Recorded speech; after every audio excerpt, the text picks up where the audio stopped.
tuanze ibada hii kwa jina la Mungu Baba na la Mwana na Roho Mtakatifu. Amen.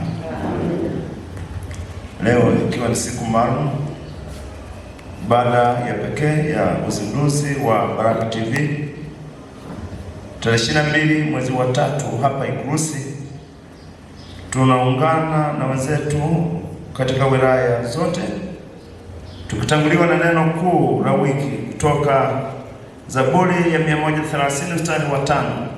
Zaburi 130 mstari wa 5 nasema, nimemngoja Bwana, roho yangu imemngoja, na neno lake nimelitumainia. Karibu wana wa Mungu, tushiriki wimbo wa pamoja toka nyimbo zetu za Kristo nambari 221. Nambari 221.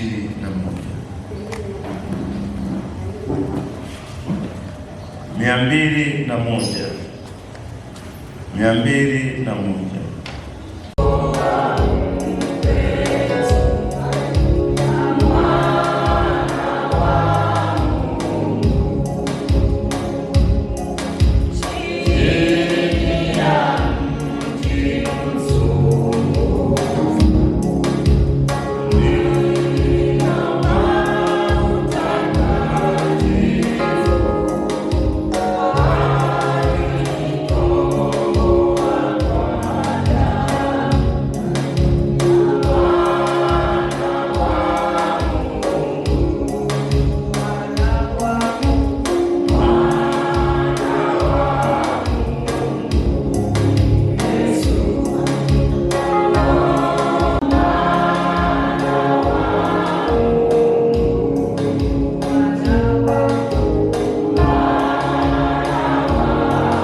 Kurasa wa 22 toka liturujia zetu. Tunampa utukufu Mungu wetu anayestahili kuabudiwa, kutukuzwa, kushuhudiwa na kushangiliwa kwa ajili ya uzuri wake. Tukufu kwa Mungu aliye juu na amani duniani kwa watu aliowaridhia.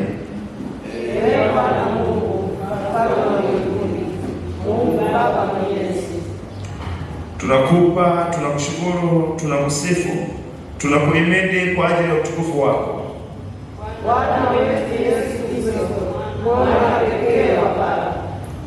Bwana Mungu, mwana kondoo wa Mungu, umekaa mkono wa kuume wa Mungu Baba Mwenyezi. Kwa kuwa wewe peke yako mtakatifu, wewe peke yako ndiwe Bwana. Wewe peke yako ndiwe mkuu, Yesu Kristo pamoja na Roho Mtakatifu katika utukufu wa Baba. Amen. Kristo Yesu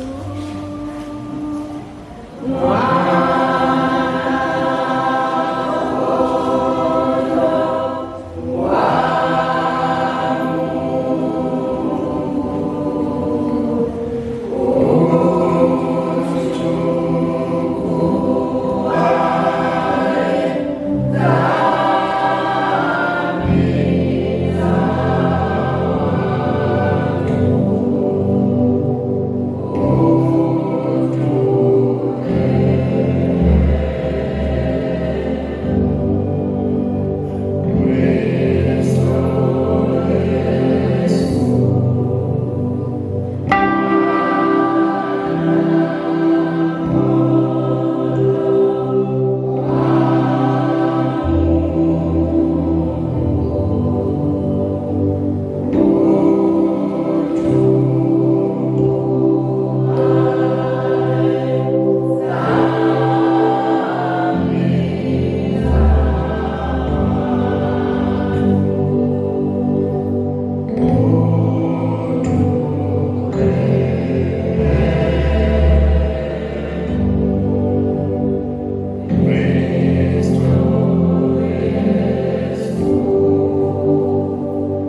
siku ya pekee, ni siku ambayo tunasherehekea, ni siku ambayo tunafurahia, ni siku kuu ya kutoa hela, lakini ni siku ya kumtukuza Mungu kwamba Mungu ametupa chombo cha pekee.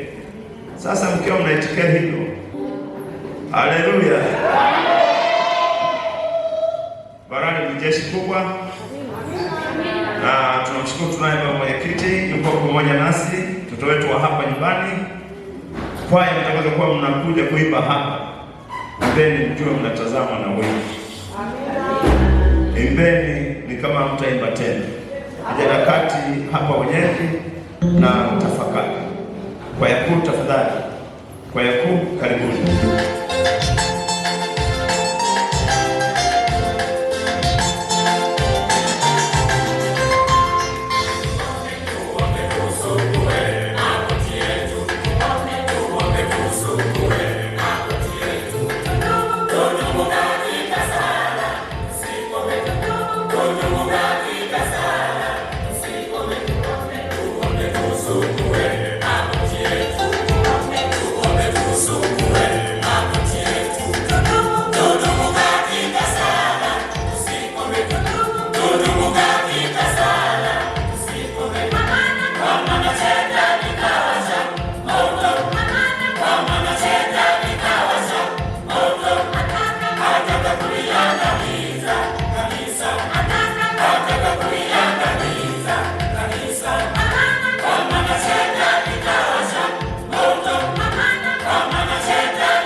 Tumshukuru Mungu kwa makofi 1, 2, 3.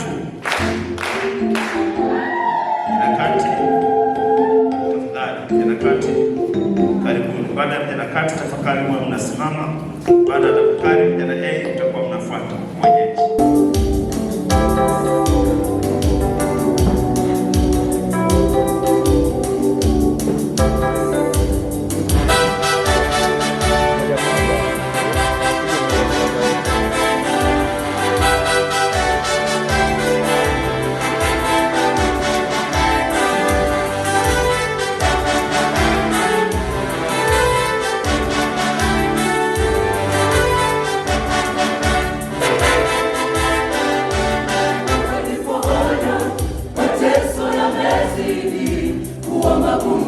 Mataifa Israeli, taifa teule, Mungu alipoona mateso yamezidi kuwa magumu. Mataifa Israeli, taifa teule, taifa teule lililopendelewa na Mungu, taifa teule lililochaguliwa na Mungu, taifa teule lililopendelewa na Mungu, taifa teule lililochaguliwa na Mungu, akamtuma Musa ili aende awatoe utumwani mikononi mwake Farao. Akamtuma Musa ili aende awatoe utumwani mikononi mwake Farao.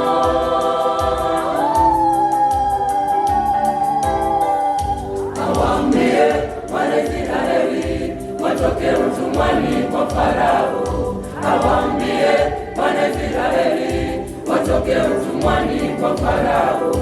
Awaambie Waisraeli watoke utumwani kwa Farao. Awaambie Waisraeli watoke utumwani kwa Farao.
3 na tafakari. Bwana Mungu, tuna kwaya nyingi, tukishakutaja enapokaa nyingine wewe unasimama.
3.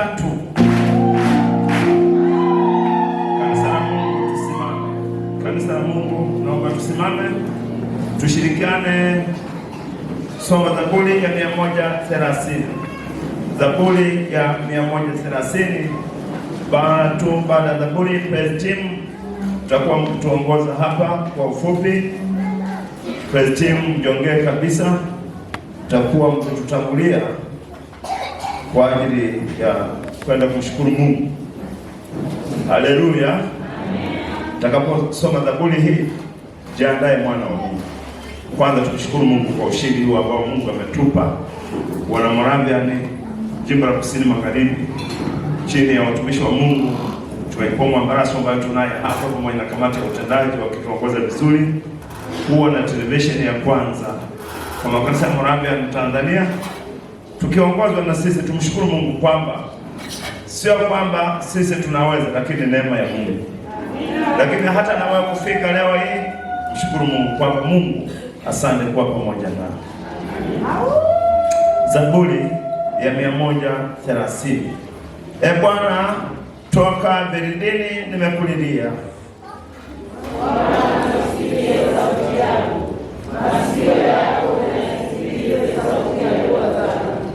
Bwana, kama wewe ungehesabu maovu ya Bwana, nani angelisimama?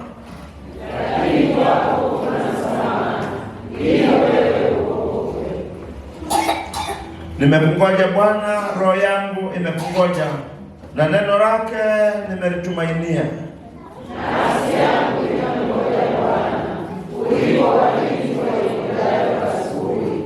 Naam, walinzi waingojao asubuhi.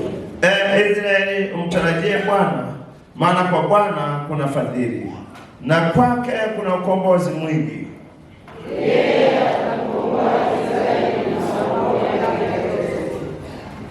Amen. Tungali tukiwa tumesimama sasa, praise. Karibu tuongoze kwa mbio ya kuabudu. Achilia moyo wako kwa Mungu, mshukuru Mungu kwamba Mungu asante.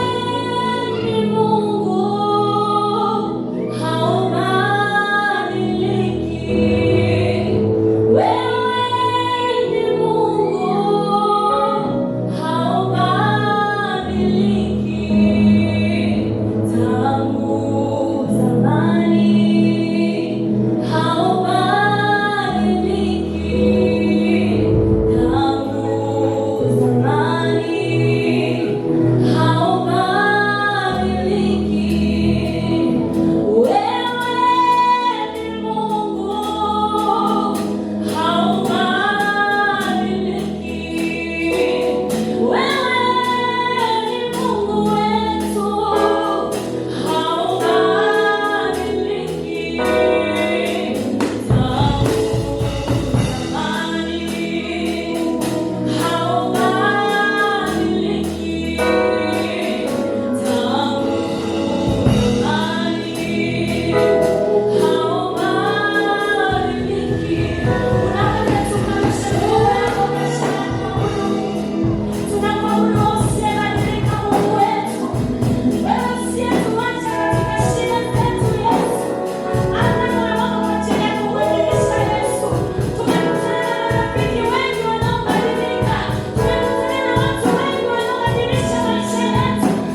msimame, mtulie.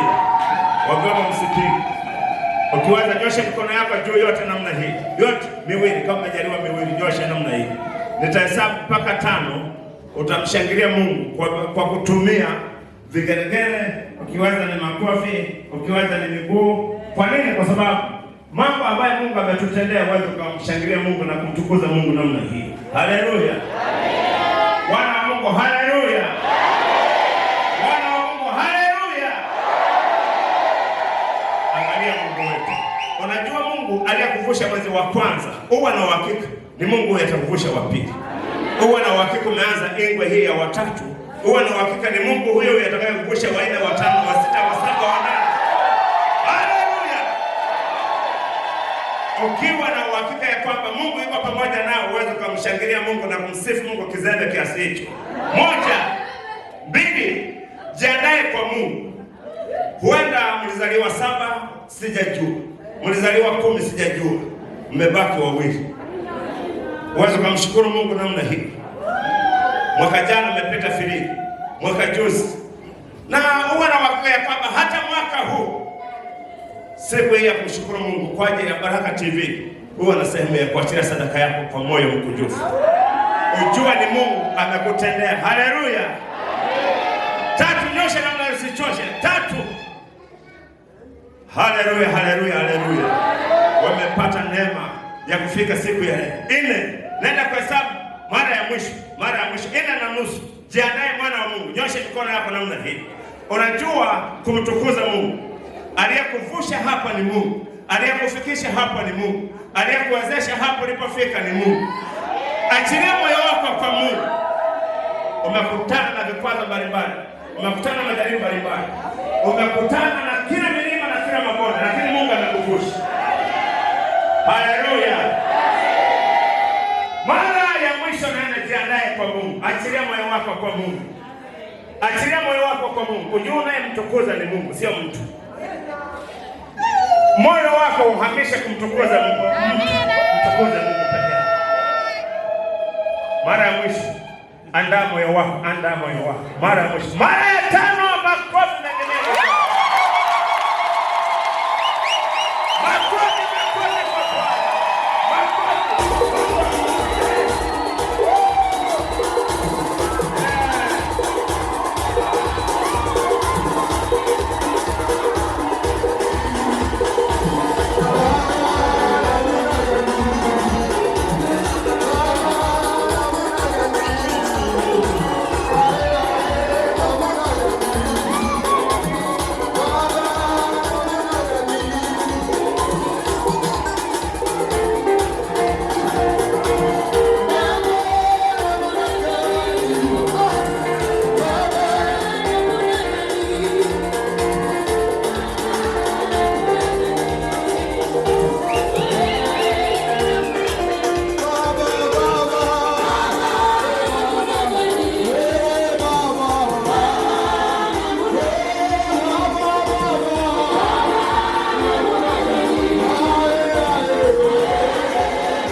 Huyu mtoto wetu ni Mwanambarali.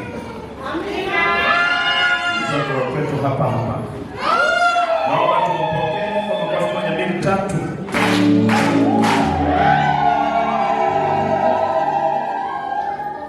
Kwa mwenyekiti, wakati tuna kampeni, nadhani tunapofungua kampeni ya Baraka moja kutoka na wale kuwepo na wao huo miongoni mwa watu ambao tunakudai. Na mwenyekiti anatupa dede moja na mpunga, mpigeni makofi.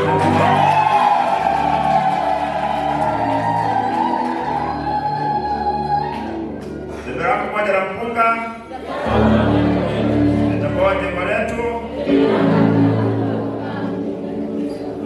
Tunamshukuru Mungu kwa ajili yake. Lakini leo hatuko kwenye moja, leo tuko kwenye Baraka TV. Katikati yetu tunaye mtumishi wa Mungu Mchungaji Mlevi. Apashi kwa pamoja nasi tuendelea na mchungaji ushirika na msema. Naomba tutamba watu wake makofi 1, 2, 3. kando yuko pamoja nasi. Naomba tambue wake makofi 1 2 3.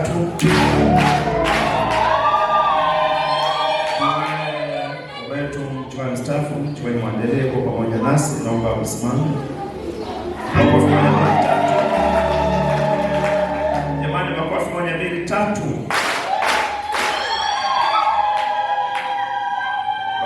Katikati yetu tunao viongozi wetu wa idara ambao wako pamoja nasi hapa. Tunaye kiongozi wa kwaya kuu wilaya yuko pamoja nasi hapa, tunampunga mkono. Tunaye kiongozi wa vijana yuko pamoja nasi. Tunaye kiongozi wa elimu ya Kristo wilaya yuko pamoja nasi. Naomba msimame, tambue wako wenu tafadhali. Sijua kwa kuwa niko mbali na wanda nikawa nimewaruka, lakini nadhani kwa yakuwa umeongozana na kamati ya utendaji ya wilaya na unaweza kusimama kwa pamoja.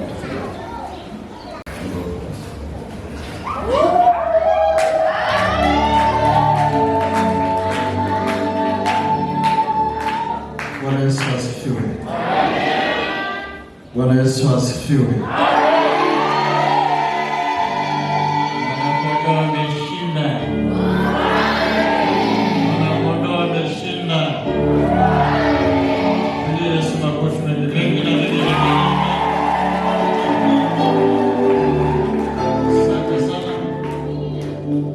Wetu wa halmashauri kuu, lakini pia mwenyekiti wetu wa wilaya yetu ya Mbarali. Asante kwa ajili ya ibada hii nzuri ambayo iko mahali hapa. Jambo la kumshukuru Mungu sana. Tunapomshukuru Mungu kwamba Mungu ametupa TV ya kwetu sasa. Nilikuwa mvivu kununua vingamuzi saizi nanunua saizi.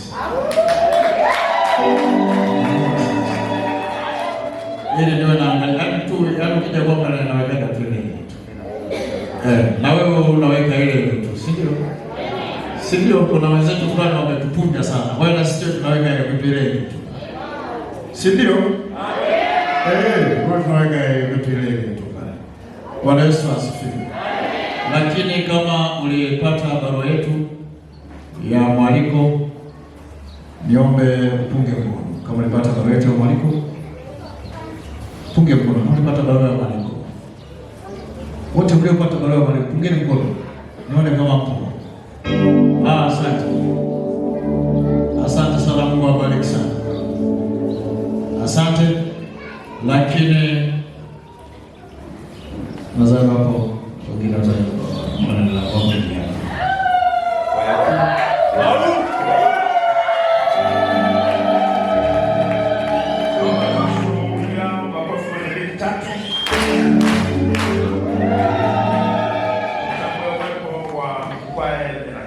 Kutoka pale Swiss.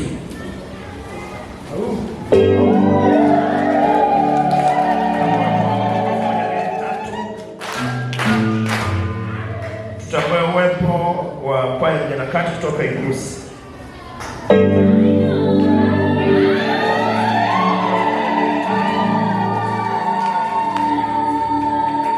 Tutakuwa kwa makofi 1 2 3.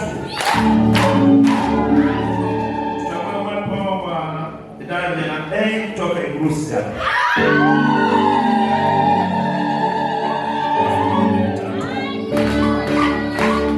Tutakuwa wapo kwa tafakari kwaya undisi kutoka hapa Igusi.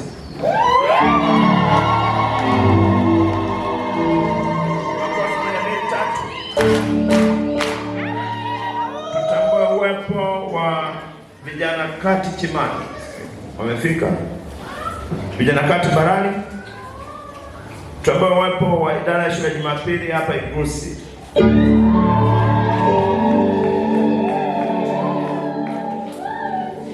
Naamini wengine mchungaji amesema wako njiani. Lakini tutakuwa wapo wa baraza la wazee la hapa. Hapa Igusi.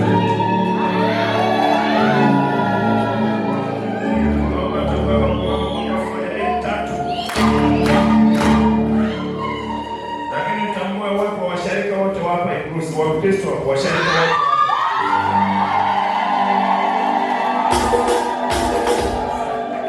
Lakini tutambua wapo wa Kristo wilaya ya Mbarali wote, Wakristo wote wa wilaya ya Mbarali.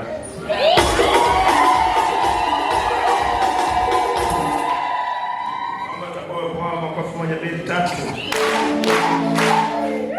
Ndugu zangu, katibu wetu Mchungaji Raila Msangawale hajajumuika pamoja nasi akimaliza ibada. Kama ambavyo tumesema, harambee hii kwa wilaya hii kulingana na mazingira, tumesema tafadhali kila mchungaji asimame kwenye eneo la kwake na ushirika wa kwake. Mwishoni mwa ibada hii inatakiwa makusanyo tukusanye, na baada ya makusanyo yote natakiwa kiweze kitumwa. Tuombe. Simama tuombe. Baba Mungu mtakatifu wa mbinguni, tunakushukuru Bwana kwa ajili ya Jumapili hii ya leo. Asante Mungu wa mbinguni kwa kuwa umetupa kibali cha kukutana kwa namna hii. Asante kwa ajili ya ahadi ya neno lako kwamba Mungu, tukikutana kwa namna hii upo katikati yetu.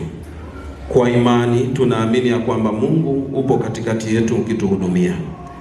Wakati huu tunaenda kusikiliza neno ambalo litafanyika faraja, litafanyika maonyo, litatuonyesha njia ya kukutukuza wewe. Tunaomba uwe katikati yetu. Asante kwa ajili ya malaika hawa ambao wanatuhudumia. Asante kwa ajili ya Roho Mtakatifu ambaye yuko pamoja na sisi akatufundishe. Ni katika jina la Yesu Kristo tunakuomba na kukushukuru Mungu. Amen. Naomba tukae. Kanisa, Bwana Yesu asifiwe. Mwana kondoo ameshinda. Namshukuru sana Mungu kwa ajili ya siku hii ya leo, siku ya Baraka TV. Ni kweli kamati tendaji tulipokaa kikao, tulipanga kwamba leo tarehe 22 iwe ni siku ya uzinduzi kwa ajili ya Baraka TV. Jamani, Bwana Yesu asifiwe sana. Sisi tulipanga kama viongozi, lakini tulipanga kama wanadamu. Imani na mategemeo yetu ni kwamba Mungu atusaidie tuifikie siku hii ya leo ili tuweze kutekeleza kumtolea Mungu sadaka kwa ajili ya kuitegemeza Baraka TV. Hatimaye tumeifikia tarehe 22 ya mwezi wa 3 mwaka huu 2026. Bwana Yesu asifiwe sana. Asante kwa ajili ya utambulisho. Mwenyekiti wa wilaya amenitambulisha kwamba leo tunaye mwenyekiti wa jimbo, ndivyo ilivyo. Lakini pamoja na mimi sijui kama nimesahau, lakini nakumbuka yeye mwenyewe hajatambulishwa. Naomba usimame mtumishi. Bwana Yesu asifiwe. Majina yetu yanafanana sana, na usipoangalia unaweza kukuta unamtaja huyu kumbe ulifikiria kumtaja mtu mwingine. Mimi naitwa mchungaji Paul Mwambalaswa. Yeye anaitwa mchungaji Paul Mwampamba. Bwana Yesu asifiwe sana. Na hii imekuwa ni changamoto hata kule ofisini, wakati fulani wanapotaka kumtaja Mwambalaswa wanajikuta wamemtaja Mwampamba. Haleluya. Naomba tumshukuru Mungu kwa mazito matatu. Lakini pia ni washukuru wachungaji wote ambao wamehudhuria kwenye hafla hii ya uzinduzi wa Baraka TV. Mmetambulishwa. Mungu awabariki sana kwa kweli. Mungu awabariki wanakwaya na wote ambao tumehudhuria katika uzinduzi huu. Lakini kipekee naomba nimsimamishe ndugu yetu mmoja anaitwa Elisha Mwanikawaga. Elisha, naomba usimame. Yuko huko. Jamani, Bwana Yesu asifiwe sana. Nilipopata habari kwamba tutakuwa naye kwenye ibada hii, ukweli nilifarijika. Elisha, Mungu akubariki sana. Haujaanza leo kuwa pamoja na sisi wa Moravian, ni muda mrefu sana, na Mungu akubariki kwa ajili ya kujitoa kwako, lakini kuwa pamoja na sisi katika kila tukio linaloendelea kwenye kanisa. Naomba tumshukuru Mungu kwa mazito matatu. Asante. Lakini katika ibada hii tunao ndugu zetu waandishi wa habari ambao wanashughulika kuripotia Baraka TV wakiongozwa na dada yetu Rukia Chasanika. Chasanika, naomba usimame. Unajua hawa huwa wanaisikia tu sauti lakini mtu hawamfahamu, hasa kwenye matukio, si ndio? Yeye anaripotia Radio Baraka na Baraka TV pia. Leo mmemfahamu, si ndio jamani? Asante. Naomba tumshukuru Mungu kwa mazito matatu. Dada, Mungu akubariki sana. Ni sehemu ya utumishi pamoja na sisi. Usiache kumtumikia Mungu kwa namna hiyo. Lakini pia tunaye sasa ndugu yetu ambaye anashughulika na dhifa kama hizi, ndugu yetu Mwafulango. Mwafulango, naomba msimame. Asante. Naomba tumshukuru Mungu kwa mazito matatu. Yeye ni mratibu pamoja na mwenyekiti wa jimbo katika haya mnayoyaona leo. Yaani mkiona tunapanga tarehe, tunafanya matangazo na namna mbalimbali, tunatafuta wadau wa Baraka TV, basi ujue yuko na Mwafulango. Mungu akubariki sana. Sasa naomba usimame watambulishe wenzio. Naomba usimame watambulishe wenzio. Kama alivyonitambulisha mwenyekiti, majina yangu naitwa Robert Elia Mwafulango, ni katibu mtendaji wa Baraka TV. Pamoja na mimi nimeongozana na timu ya uzalishaji na vipindi ikiongozwa na Director Ken, wenyewe waongei wako kwenye kamera hapa. Tumefurahi sana kuwepo hapa. Mungu awabariki sana. Na kwa namna hiyo sasa ni kuunge mkono mwenyekiti wangu wa wilaya. Ulisema umesema Wanambalali nataka tupige hodi tufagie uwanja, si ndio? Kwa nyekundu. Sasa na mimi naunga, ili ujue kwamba kweli naungana na ndugu zangu, natoa hii hapa. Tumefagia uwanja. Sisi hatuko tayari kushindwa, si ndio? Hatuko tayari kurudi nyuma. Tunachohitaji wilaya yetu ifanikiwe, na kwa moyo wa unyenyekevu, Mchungaji Paul Mwampamba, kwa moyo wa unyenyekevu nashukuru kunialika kujiunga kwenye michango ya Wanambalali yote. Sio debe tu la mpunga, lakini ikiwekwa michango mingine, ninaomba unialike. Mimi ni Mwanambalali kuliko Wanambalali unaowaona hapa, wengine wahamiaji. Mimi nimezaliwa huku, nimekulia huku. Haleluya kanisa.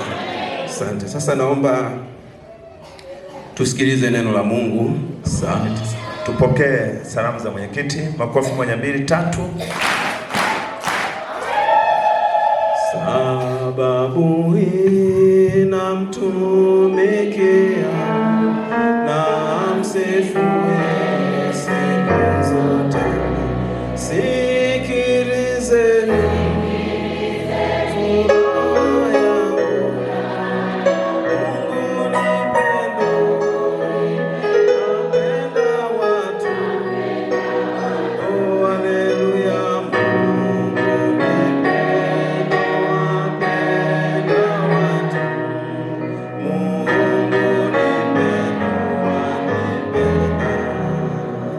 Somo linalotuongoza kwa ibada hii ya leo linatoka Injili, linatoka waraka wa Mtume Paulo kwa Warumi sura ya 10 mstari wa 14 na mstari wa 15. Waraka wa Mtume Paulo kwa Warumi sura ya 10 mstari wa 14 na mstari wa 15. Sasa kuna watu wanahangaika. Mimi nataja kitabu wanasema amesema Mbalali. Sasa kwao ni wapi? Mimi mwenyeji wa Luiwa. Kijiji kinaitwa Motomoto. Kitongoji cha Tambukaleli. Jamani, Bwana Yesu asifiwe sana. Rudi sasa kwenye somo, maana nimeona nahangaika kweli kuniangalia. Ni waraka wa Mtume Paulo kwa Warumi sura ya 10 mstari wa 14 na mstari wa 15. Nitamuomba Elisha rafiki yangu aweze kusoma mistari hii. Karibu. Nitasoma katika jina la Bwana. Warumi 10 mstari wa 14 hadi 15. Ndio. Basi wamwiteje yeye wasiyemwamini? Tena wamwaminije yeye usiyemsikia? Ndio.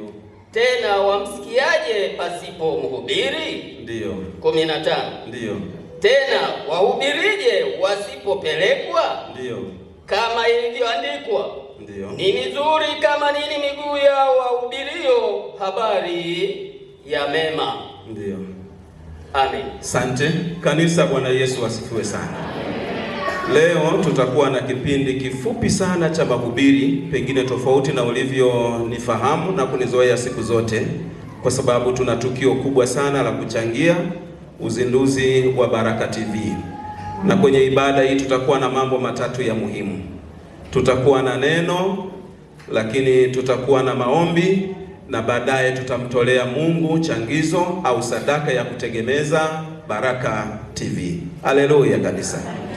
Mtume Paulo anawaandikia Warumi kwamba wako watumishi ambao wanahitaji kutegemezwa ili injili ya Yesu Kristo iweze kusonga mbele. Lakini ili injili ya Yesu Kristo iweze kupata nguvu mioyoni mwa watu, lakini na watu wengi sana kuiamini injili kwa ajili ya utukufu na utimizo wa agizo la Bwana wetu Yesu Kristo. Haleluya wapendwa. Na kwenye ibada hii ya leo naomba tuungane na mimi katika haya ambayo nitayasema kwenu. Katika haya nitakayoyasema kwenu. Bwana wetu Yesu Kristo alipokuwa anaingia mji wa Yerusalemu kwa mara ya mwisho kabisa ili aweze kumaliza kazi yake ya kuukomboa ulimwengu, Biblia inasema kwamba Yesu akapanda punda. Alipokuwa anaingia Yerusalemu, aliulilia mji wa Yerusalemu. Akasema, Yerusalemu, Yerusalemu, unayewaua manabii na kuwatesa kwa namna mbalimbali, mpaka lini Mungu atakukusanya kama vile kuku ambavyo anakusanya vifaranga kwenye mbawa zake? Alipoyatamka maneno haya, akaendelea kuingia Yerusalemu. Watu waliposikia maneno ya Bwana wetu Yesu Kristo kwa namna hii, walipata furaha na faraja kubwa sana ndani ya mioyo yao. Biblia inasema kwamba watu wakaondoka manyumbani mwao, wakaenda kwenye miti ya mitende, wakakata matawi ya mitende, wakatandika chini ili mfalme Yesu Kristo aweze kupita. Twende pamoja. Bwana Yesu asifiwe sana. Lakini wakina mama, nguo walizokuwa wameweka kwenye masanduku yao, wakaenda wakafungua masanduku, wakaenda wakafungua begi, wakaenda wakatoa mahala walipoziweka nguo, kwa sababu mioyo yao imejaa furaha na ukombozi unaotokana na Yesu Kristo. Biblia inasema wakaenda wakatandika chini ili mfalme Yesu na yule punda aweze kupita katika zile nguo, kuonyesha furaha na ukaribisho wa Yesu kwenye mji wa Yerusalemu. Kanisa, Bwana Yesu asifiwe sana. Lakini haikuwa hivyo. Watoto waliokuwa shuleni, watoto waliokuwa wakicheza barabarani, watoto waliokuwa wamekaa kama watoto wa mitaani tunavyowaona leo, Biblia inasema wakapata furaha, wakachomwa mioyo yao, wakaondoka kwenye magenge yao, wakaenda mpaka karibu na Yesu, wakapiga kelele kubwa sana watoto ya kumshangilia Yesu Kristo. Haleluya wapendwa. Watoto wale walikuwepo watoto wenye wazazi, walikuwepo watoto ambao sisi tunawaita watoto wa mitaani, lakini sijui kama ni lugha sahihi. Walikuwepo watoto yatima. Kila mtoto alishuhudia ile furaha ya ujio wa Yesu Kristo, akaenda akapiga kelele ya shangwe kwamba huyu ndiye mfalme ajaye. Maana yake ukombozi wa watoto uko mikononi mwa Yesu Kristo. Tuko pamoja wa Kristo. Sasa walikuweko watu waliokuwa ni wasomi wa Torati, wasomi wa Biblia, ambao wakamwambia Yesu wanyamazishe watoto hawa maana wanapiga kelele. Wanyamazishe watoto hawa maana wanapiga kelele. Waliona zile kelele za watoto ni kama uharibifu wa ujio wa Yesu Kristo. Hata kama sio hivyo, lakini wao waliona ni kama Yesu atatukuzwa sana na kuwa maarufu kwenye ule mji, kwa hiyo wanyamaze. Naomba ulisikilize jibu la Yesu Kristo. Yesu aliwaambia waandishi na Mafarisayo, wale waliomwambia wakataze wale watoto, akasema watoto hawa wakinyamaza, basi Mungu atainua mawe yatanitukuza. Jamani, Bwana Yesu asifiwe sana. Mungu atainua mawe yatanitukuza, yatanitukuza. Kwa maana ya kwamba Mungu anao uwezo, anao uwezo. Leo hii ndugu zangu wapendwa, tumekusanyika kwenye ibada hii kwa ajili ya kuitegemeza Baraka TV. Jamani, haleluya. Baraka TV si kiumbe kama tunavyowaona viumbe wengine kwamba anatembea. Sawa jamani? Baraka TV si mtu kama tunavyoona watu wengine, aidha wamevaa suti na wengine wamevaa makanzu na wengine wamependeza. Si ndivyo. Lakini unatimia ule unabii wa Yesu Kristo, unatimia ule unabii wa Yesu Kristo kwamba wakinyamaza hawa, Mungu anaweza akainua mawe yakanitukuza. Maana yake nini? Mawe yakapewa uhai, mawe yanaweza yakapewa kinywa, mawe yanaweza yakapewa namna ya kujieleza, maana ni uweza wa Mungu. Baraka TV ni TV, si ndio wapendwa? Kwa utashi ule ambao Mungu ametupa, kwa utashi ule ambao Mungu ametuwezesha wanadamu, kwa ufundi na akili ambazo Mungu ametupa, wakabuni masafa ya habari kwa njia ya TV. Yale masafa, pamoja na kuwa na masafa yaliyogawanyika katika sehemu mbalimbali, ndani ya yale masafa liko neno la Mungu. Hebu kama tunaenda pamoja tupungiane mikono hewani namna hii. Ndani ya habari zinazotangazwa na vyombo vya habari, ndani yake iko habari njema ya neno la Mungu. Tuko pamoja jamani? Sasa kwa nini msiungane na mimi kwamba leo hii ile Baraka TV tuibatize jina la mtumishi? Jamani, Bwana Yesu asifiwe sana. Tuibatize ile Baraka TV jina la mtumishi. Tuibatize Baraka TV jina la mwinjilisti. Tuibatize Baraka TV kwa jina la mchungaji, kwa jina la padri, kwa jina la mtume, kwa jina la mwalimu, kwa jina la nabii, maadamu inatangaza ujumbe wa neno la Mungu. Ni mtumishi. Jamani, Bwana Yesu asifiwe sana. Ngojeni niwaambie, wewe unaweza kuwa umelala nyumbani kwako, alafu uliimba wimbo. Ule wimbo uliowimba ukaupeleka kwenye chombo cha Baraka TV. Ukiwa umelala, zile nyimbo zako zinaendelea kuimba. Maana yake yule mtumishi anaendelea kupeleka ujumbe kwa njia ya neno, anaendelea kupeleka ujumbe kwa njia ya uimbaji, si ndio jamani? Wachungaji tunaweza kuhubiri leo tukaonekana live, lakini tunapokuwa tumepumzika, tumekaa, mtumishi wa Mungu Baraka TV anaendelea kuhubiri, anaendelea kufundisha neno la Mungu. Na ndani ya mtumishi Baraka TV kusikiliza, watu wanafarijika. Hamjawahi kuona? Bwana Yesu asifiwe sana. Mtu anaweza akatoka huko akapata shida ya hasira na kukata tamaa, lakini anapokaa sebuleni kwake, anaona TV inaimba, anaona watumishi wanahubiri kule ndani, anafarijika na kupata uponyaji. Wako watu ambao wamepona kwa njia ya vyombo vya namna hii. Unakutana mtumishi yuko kwenye TV, wakati fulani anakuambia gusa TV yako, unapoenda kugusa unapata uponyaji. Unakutana mtumishi kwenye Baraka TV anahubiri, lile neno linakufariji. Unamkutana mtumishi kwenye Baraka TV anaomba, unapata uponyaji, unainuka kwa upya. Ndio maana nimesema kwenye ibada hii ya leo tukubaliane kwamba Baraka TV sasa umetimia unabii wa Yesu Kristo aliyosema, mkinyamaza nyinyi nitainua mawe yatanitukuza. Leo TV zinamtukuza Mungu. Jamani, Bwana Yesu asifiwe sana. Leo redio zinamtukuza Mungu. Haleluya kanisa. Leo unaweza ukaweka CD, zamani tulikuwa na kanda kwenye kaseti unaweka, inamtukuza Mungu, lakini wewe unakuwa umelala umepumzika. Tuungane kwa mambo haya ninayosema. Jamani, Bwana Yesu asifiwe sana. Sasa huyu mtumishi, ndio neno la Mungu linasema hapa, huyu mtumishi anawezaje kuhubiri asipopelekwa? Kwa lugha nyepesi, anawezaje huyu mtumishi Baraka TV kuhubiri asipotegemezwa? Asipotegemezwa. Ni nani wa kumtegemeza? Ni mimi na wewe, ili injili iendelee kuhubiriwa, ili chombo chetu kiendelee kukua. Nimemfurahia sana mwenyekiti wa wilaya leo, amesema tunapofanya hivi sio kwa ajili ya sifa zetu na yale maono. Mnasema kamati tendaji wana maono, mimi nasema sifa na utukufu tumpe Mungu, ili aendelee kutumia fahamu zetu na akili zetu. Jamani, Bwana Yesu asifiwe sana. Upande wa huku mnanielewa? Upande wa huku tuko pamoja? Yaani mkisimama msiseme mwenyekiti mtoto wetu, na tumetambulishwa ni watoto wa Mbalali, si ndio?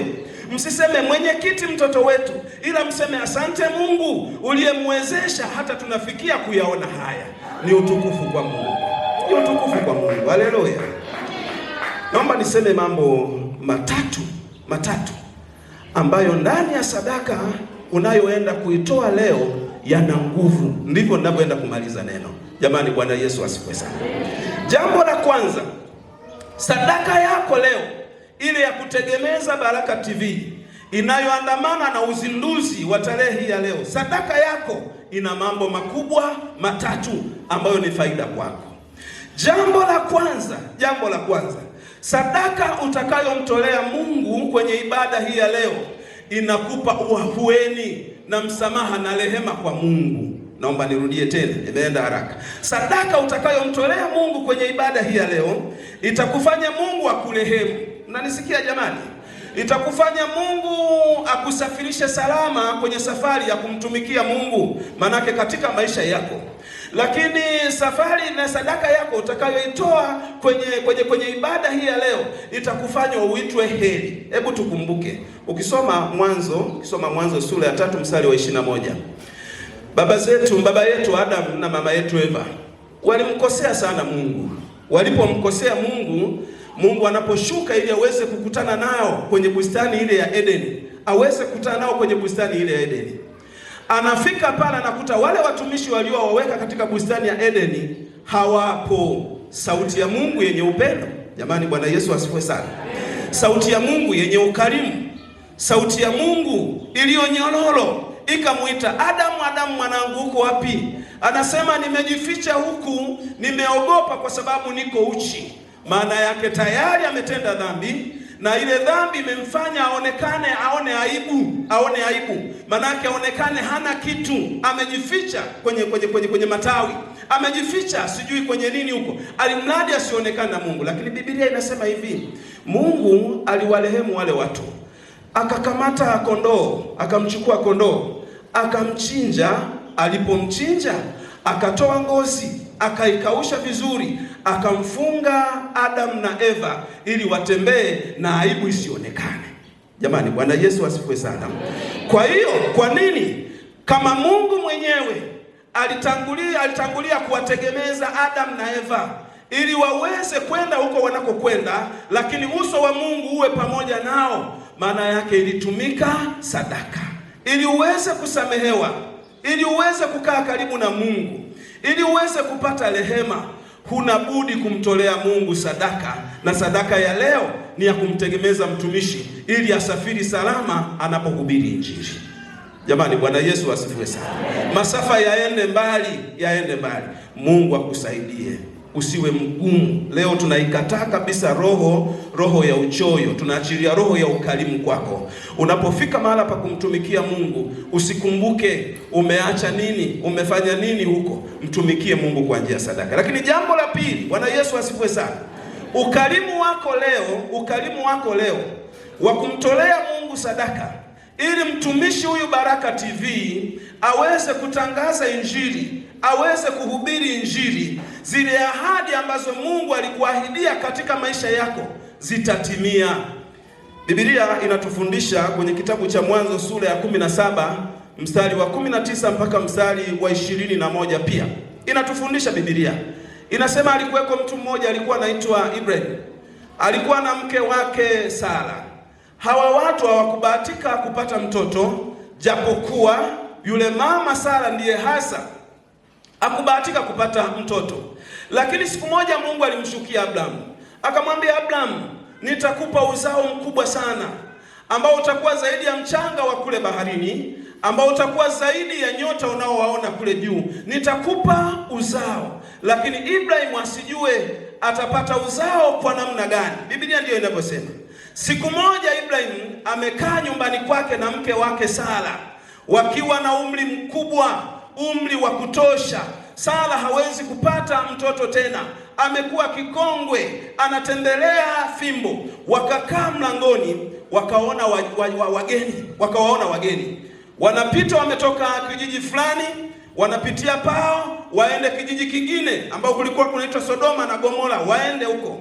Alipowaona Ibrahim, aliwakaribisha kwa moyo wa furaha, akawabembeleza, njooni munywe hata maji, njooni. Walipofika kwa Ibrahim alitoa sadaka ya kuwategemeza wale watumishi kutoka kwa Mungu ili wapate nguvu, walale, waendelee na safari ya kwenda kule Sodoma na Gomora.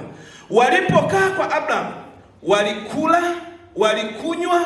Ibrahim alitoa sadaka ya kutoka moyoni na ya ukarimu. Wanapoondoka walitimiza ahadi ya Mungu kwa Ibrahim. Jamani, Bwana Yesu asifiwe sana. Haleluya, haleluya.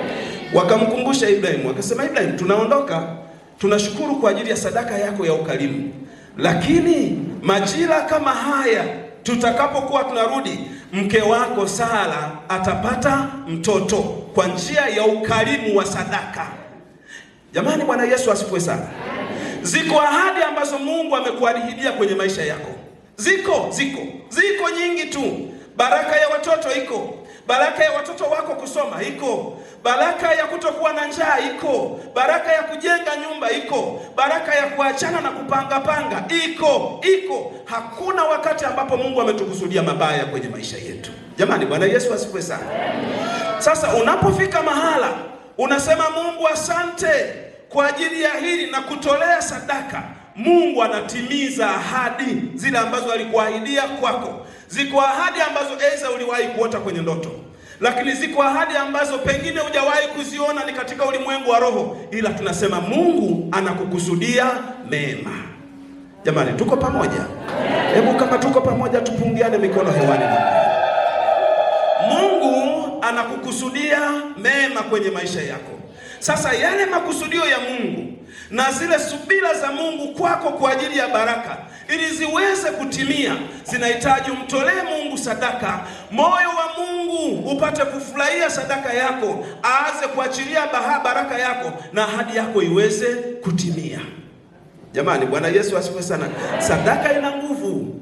Acheni vile, na ndio maana nilipokuwa mwakili nilikuwa nafundisha hivi. Ninapowaona watu wanamtolea Mungu sadaka, nasema wamevishinda vita. Watu wa Usangu tuko huku, tunalima mipunga. Unapopanda, unapopalia, sijui umepiga ni dawa, unasema siku nikija kupata nitamshukuru Mungu kwa hiki na hiki, na hizi fedha nikipata nitanunua bati na mimi nijenge nyumba nzuri yenye bati la kusimama kama walivyojenga watu wengine. Ukishavuna tu, ibilisi ameingiza makusudio ya kwako. Unamtolea Mungu shukrani gunia 10, 5. Wewe utaishije na watoto? Utakulaje? Ila umepata gunia 50, umepata gunia 60. Hata kutoa tu debe moja ambalo mwenyekiti wa wilaya analisema hapa, inakuwa ni changamoto. Lakini unapoonyesha namna ya ukarimu kwa Mungu, Mungu anatimiza zile ahadi ulizozipanga. Jamani, Bwana Yesu asifiwe sana. Namaliza kwa habari za mjane. Siku moja Yesu ameingia kusali kanisani. Ni Luka sura ya 21, na tuseme tu sura nzima ya 21. Yesu ameingia hekaluni kwenda kuabudu. Amefika kule, sasa sijajua ilikuwa namna gani, kwa sababu vyombo vya sadaka tunaviweka huku mbele, si ndio jamani? Bwana Yesu asifiwe sana. Tunaviweka huku mbele vyombo vya sadaka, na tunapokuja kutoa sadaka, kila mmoja anatoka huko, anakuja anaweka, alafu anaondoka. Lakini Biblia inasema Yesu alipoingia kule hekaluni, akawaona watu wako kwenye mzunguko, wanatoa sadaka kwenye kile chombo, wanatoa sadaka. Lakini akamuona mjane mmoja anaweka sadaka senti 1, na sadaka aliyoiweka yalikuwa ni maisha yake yote. Yani kwa siku hiyo, yani ile senti ndio ugali huo, ndio mboga hizo, ndio sabuni hiyo, ndio mafuta hayo, ndio kusuka nywele huko, sijui namna gani, kwa sababu alikuwa ni mjane, hatujui alikuwa na umri gani, lakini ndio maisha yake yote. Sasa Biblia inasema Yesu akamuona yule mjane anatia sadaka kwenye kile chombo. Yesu akasimama, akaichukua ile sadaka. Leo hii tungesema unatudhalilisha, si ndio? Akachukua sadaka, akasema, mnaiona hii sadaka? Wakasema ndio. Akasema, huyu mjane ametoa sadaka kuliko wote waliotoa mahali hapa. Lugha hii maana yake nini? Yule mjane alipata kibali kwa Mungu. Jamani, Bwana Yesu asifiwe sana. Haleluya kanisa.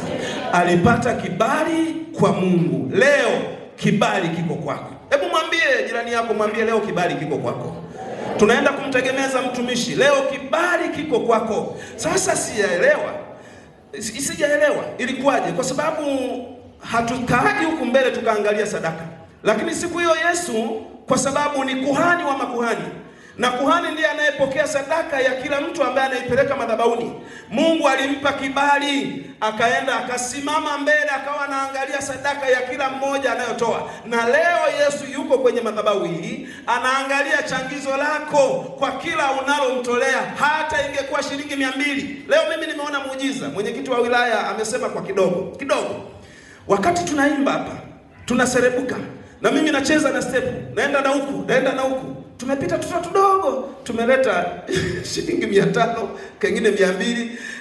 Wakasema tunaomba ungo, wakaanza kuweka mle, wanacheza, kengine kanaruka na sarakasi, kanaweka mle. Ile ni sadaka kwa yule mtoto. Na mimi nawaambieni, wale watoto wana baraka, wametufungulia jambo, ndio tunaona haya.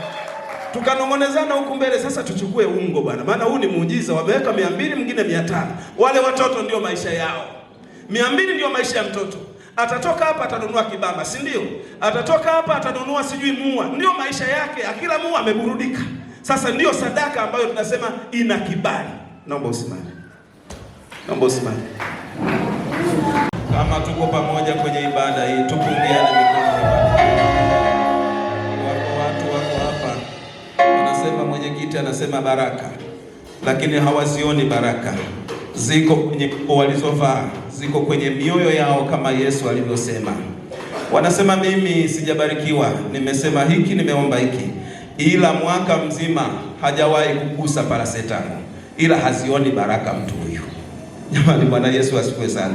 Miaka 5 yeye anaendaka kuangalia tu wagonjwa hospitalini, yeye hajawahi kuumwa, ila anasema mimi, anachosema baraka sizioni. Hata uhai ulionao sio baraka, hata uzima ulionao unaona sio baraka nao, yaani sio baraka. Hata amani ulionayo tu ya kutembea unaona sio baraka. Na huo ndio mtaji wa baraka. Mali tulizo nazo wakati fulani tunazitazama magari, tukatazama magorofa, sio utajiri. Utajiri ni uhai ulionao. Mshukuru Mungu kwa ajili ya asante. Roho wa Mungu anena na kanisa. Amen. Basi wakati tunatoa matoleo, kwa mchungaji tuelekeze namna ya kutoa hapa. Sunday school mtakuwa mnaimba. Sunday school mtakuwa mnaimba. Kama mtakuwa bado kwa mkuu mtakuwa mnaimba ngoma pia. Karibu. Asante. Bwana Yesu asifiwe. Wenyeji wanajua sehemu ya kutolea, lakini kwa wageni kutoka hapa nilipo hapa kwangu, kuna chombo cha kwanza cha pili, taweka sadaka.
Ambao hatujaalikwa sisi tutoe kwanza sadaka. Nataka wale ambao wamealikwa wale wasije kwanza. Wale mtawaita. Tutoe kwanza sadaka. Si ndio? Si sawa? Si sawa? Haya, tuje na 10,000 hapo. Ndio kitu tunafanya vizuri.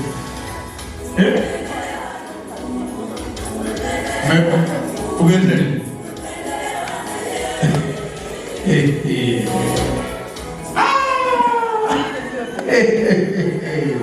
Hawa watoto wako vizuri. Alafu nilihubiri na kweli, hebu weka. Je, umebalika? Nilihubiri na kweli Jumapili. Je, uko vizuri? Hapo tutanunua. Haya jamani. Leteni 10,000. Elfu kumi leteni. Mbona hazipo? unalipa elfu 10,000. Ulitie moyo angala. Mwaisema tayari. Umeandika? Umeandika haya haya jamani, elfu 10,000. Kiongozi umeshatoa? Kiongozi umeshatoa? Usuna jitetea umetoa? Umetoa? Haya toa. Mimi ndio nasema toa mimi. Nipe elfu 10,000. Wanachelewesha bwana.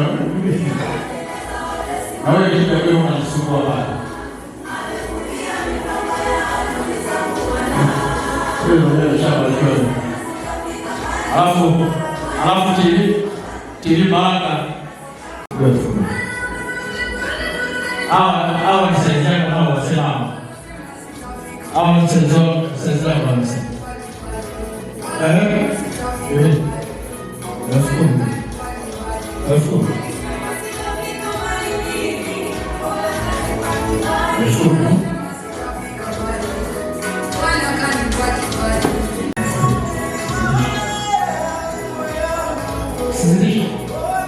Sizidisha na kuondosha chini. Mwamini sana.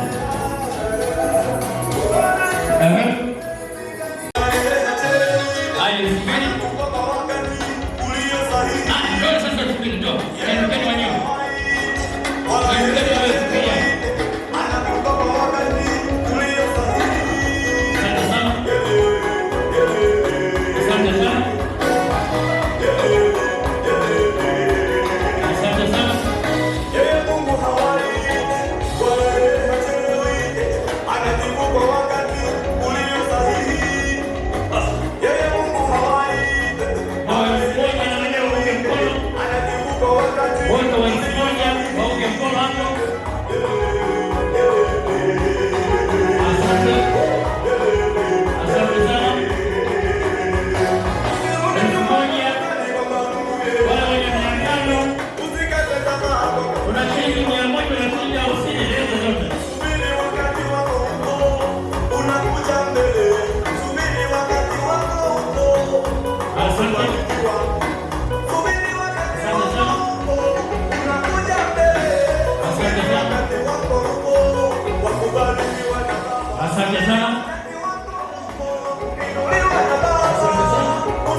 Asante sana. Wewe ndiko hizo hela unapeleka au unamwambia anatoa shilingi ngapi? Anatoa shilingi ngapi basi? Asante mama, akubariki sana. Asante mama. Ameshatoa. Yupi? Haya. Vijana wa Mfifi. Leteni sasa ile sasa kwaya.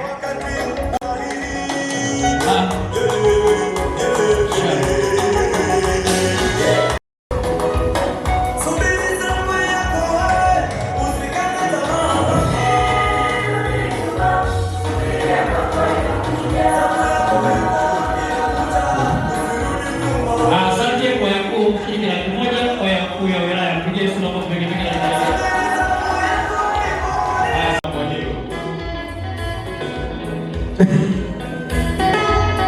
Haya, usichoke kutoa. Biblia inasema usichoke. Tatu Masai. Twende haraka. Mwalimu Mwafulango. Aha. Sofia Mwatendela. Anafuata Mwalimu Mwambeta. Asante. Amesha.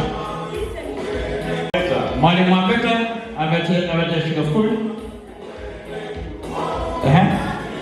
Oliver Kayombo. Oliver Kayombo.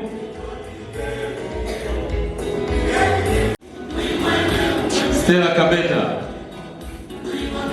Aya. Afuate Shukuru Msongole. Aya. Mwalimu. Afuate Joseph Ilomo. Mwenyekiti wa halmashauri ya kijiji cha Majenje, naomba niahidi kwamba kupitia halmashauri yangu ya kijiji itachangia shilingi 50,000. Asante. Asante sana. Mungu akubariki sana. Kijiji cha Igurusi 1. Halmashauri ya kijiji cha Maendeleo. Halmashauri ya kijiji cha Ruma.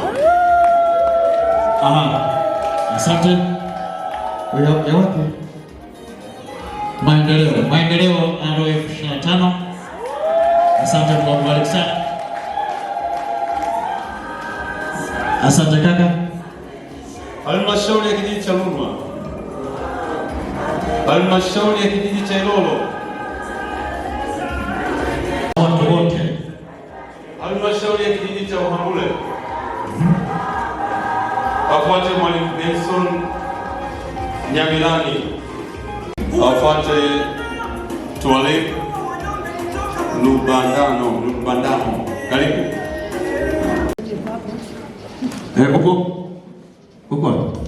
Mbona unasema uko? Haya, shilingi 10,000. Afuate Edi. Shilingi 10,000. Shirikani, naomba mchungaji wa ushirika pamoja na mwenyekiti wa wilaya ziandikwe tofauti. Yani ziandikwe kata, kwa sababu watakapoleta kule watalinganisha na yale makisio waliyokisiliwa, lakini hizi zingine zinazotolewa na wavijiji na nini zihesabiwe pamoja kama harambee ya leo. Asante. Pole wa Kristo, nitaka nitoe tu ufafanuzi ili mahesabu yetu yakae vizuri kule ofisini. Asante.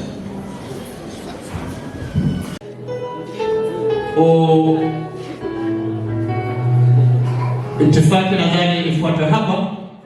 Muangalie namna ya kunyanyua mgeni wetu rasmi, awe na neno la kusema. Kwa kuwa tulianza muda, awe na neno la kusema. Tayari mgeni rasmi atakuwa anatufungia kipindi pale, lakini kamati yetu ya chakula huko nje waendelee kuweka mambo sawa sawa, kusogeza kwa chakula. Tunataka watu wanapomaliza atafanya itifaki pale kumkaribisha mgeni wetu rasmi. Kwa ajili ya hilo pigie Yesu makofi mengi mengi na vigelegele. Asante sana. Karibu mwenyekiti wa wilaya.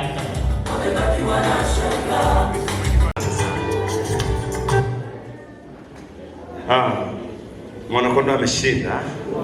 Jamani, haitoshi. Mwanakonda ameshinda. Ndio hapo moja na mpunga. Nitapawa jengo letu. Mgeni rasmi, kwa moyo wa unyenyekevu mwingi, tunashukuru sana kwa pendo na kwa namna ambavyo mmekuwa mwaminifu kwetu. Tunakushukuru sana kwa kutuheshimisha katikati yetu hapa. Ndugu mwakilishi wa mgeni rasmi, lakini mwakilishi wa mbunge wetu pamoja na wewe mwenyewe, kwa niaba ya kanisa la Moravian Tanzania jimbo la Kusini Magharibi, tukushukuru sana kwa ajili ya wito na mwitikio wa kutoa sadaka kwa namna hiyo. Mungu akubariki sana. Tunajua ziko ahadi ambazo umesema na umetoa wito kwetu kwamba sisi kazi yetu ni kuomba. Tutaendelea kuomba ili Mungu afungue vyanzo vya fedha muweze kumtolea Mungu. Na bahati nzuri sana ilipoanza, na asante kwa ajili ya baraka hizi ambazo tumeziona katika ibada hii ya leo. Wewe ni Mungu unayetutendea haya. Tunaomba Bwana usiache kutenda kwa ajili yetu. Watoto wako tumetoa sadaka kwa ajili ya kutegemeza chombo ambacho kinatumika kuleta habari njema kwa watu. Tunaomba Mungu wa mbinguni ukatubariki. Ukatubariki mashambani, ukatubariki kwenye mifugo yetu, ukatubariki kwenye biashara zetu, ukatubariki kwenye ajira zetu. Baba, tunakuhitaji kwa namna ya pekee. Ni katika jina la Yesu Kristo tunakuomba Mungu wa mbinguni, amen. Angazie nuru za uso wake na ukufadhili. Bwana akuinulie nuru za uso wake na ukupa amani, katika jina la Yesu, amen. Amen.